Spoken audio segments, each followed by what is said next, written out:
విశాఖపట్నం అంటే ఒక RK beach, Kailasagiri, Rushikonda మాత్రమే కాదండి.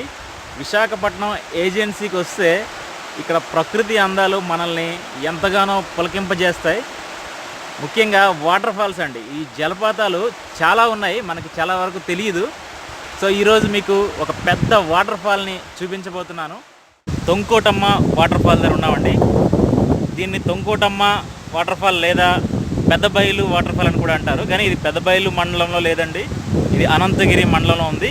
కాకపోతే ఇక్కడ పెదబయలు అనే ఒక చిన్న విలేజ్ ఉండడం వల్ల దీనికి ఆ రెండు పేర్లతో పిలుస్తుంటారు. తొంకోటమ్మ అంటే స్థానికంగా ఉండే గ్రామ దేవత కాబట్టి తొంకోటమ్మ లేదా పెదబయలు వాటర్ ఫాల్ అని కూడా అంటారు. ఇక ఒకసారి ఈ వాటర్ ఫాల్ని మనం చూసేద్దాం. ఇది 3 భాగాలుగా ఉంటుందండి. 3 స్టెప్స్గా పడుతుంటుంది. 3 సిరీస్ ఆఫ్ వాటర్ ఫాల్స్ ఇవి. సో ఇదంతా కలిపి ఒకటే వాటర్ ఫాల్. ఒకసారి ఇప్పుడు ఆ వాటర్ ఫాల్ని చూద్దాం. చూసారు కదా, ఇది ఫస్ట్ వాటర్ ఫాల్. ఇక సెకండ్ది ఆ ఎండింగ్ నుండి కిందకు పడుతున్నది సెకండ్ది. సో దాన్ని ప్లస్ థర్డ్ వాటర్ ఫాల్ని కూడా ఇప్పుడు కిందకి దిగి చూసేద్దాం.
ఇలా వాటర్ కిందకి పడిపోతుందండి.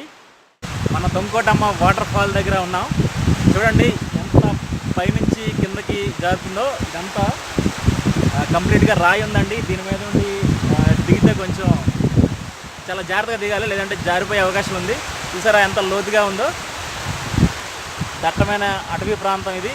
సో ఇందులో నుంచి ఈ వాటర్ ఫాల్ ప్రవహిస్తుంది. ప్రస్తుతానికి వాటర్ కొంచెం తక్కువగానే ఉంది. సో ఇది ఒక సిరీస్ ఆఫ్ వాటర్ ఫాల్ అండి. ఇది డౌన్లో ఉండే వాటర్ ఫాల్, ఇంకొకటి అప్లో కూడా ఉంది, అది కూడా ఒకసారి చూసేద్దాం. సో ఈ రెండు కలిపి ఇక్కడ కలిపి తొంకోటమ్మ వాటర్ ఫాల్ అంటారు. ఇక్కడ నుంచి మనం ఇంకా ఎత్తు నుంచి పడుతున్న ఇంకో వాటర్ ఫాల్ చూద్దాం.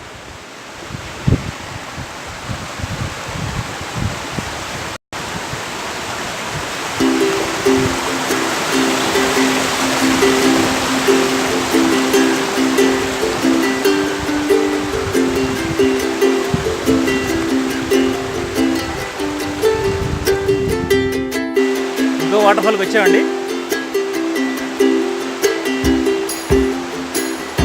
చూసారుగా ఎంత పైనుంచి పడుతుందో వాటర్.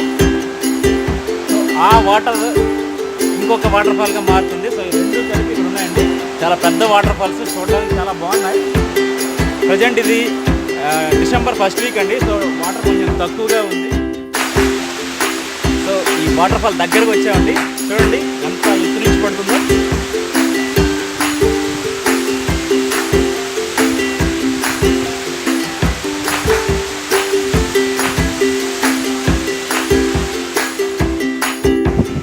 వాటర్ ఫాల్ని చేరుకోవడం ఎలాగనంటే, ముందుగా విశాఖపట్నం నుంచి అయితే కనుక పాడేరు రావాలండి. సుమారు పాడేరు 100 కిలోమీటర్ల వరకు ఉండొచ్చు. పాడేరు చేరుకున్న తర్వాత పాడేరు నుండి ఈ వాటర్ ఫాల్కి ఇంకొక 48 కిలోమీటర్ల నుంచి 50 కిలోమీటర్ల వరకు ఉంటుందండి. పాకూర్ అనే ఒక చిన్న విలేజ్ ఉంటుంది. సో ఆ విలేజ్కి చేరుకున్న తర్వాత అక్కడ నుండి ఉప్పా అని ఇంకో విలేజ్ ఉంటుంది. ఉప్పా విలేజ్కి చేరుకున్న తర్వాత ఉప్పా విలేజ్లో ఎవరైనా అడిగితే చెప్తారు ఈ తొంకోటమ్మ వాటర్ ఫాల్కి దారేటని. సో అది తెలుసుకున్న తర్వాత మీరు ఇక్కడికి ఈజీగా రీచ్ అవ్వచ్చు. బట్ రోడ్ కనెక్టివిటీ అంత సరిగ్గా లేదు, ఇంకా ఇంప్రూవ్మెంట్ అవ్వాల్సింది చాలా ఉంది. ఇదొక అద్భుతమైన వాటర్ ఫాల్ అండి, చూసి ఎంజాయ్ చేశారని అనుకుంటున్నాను.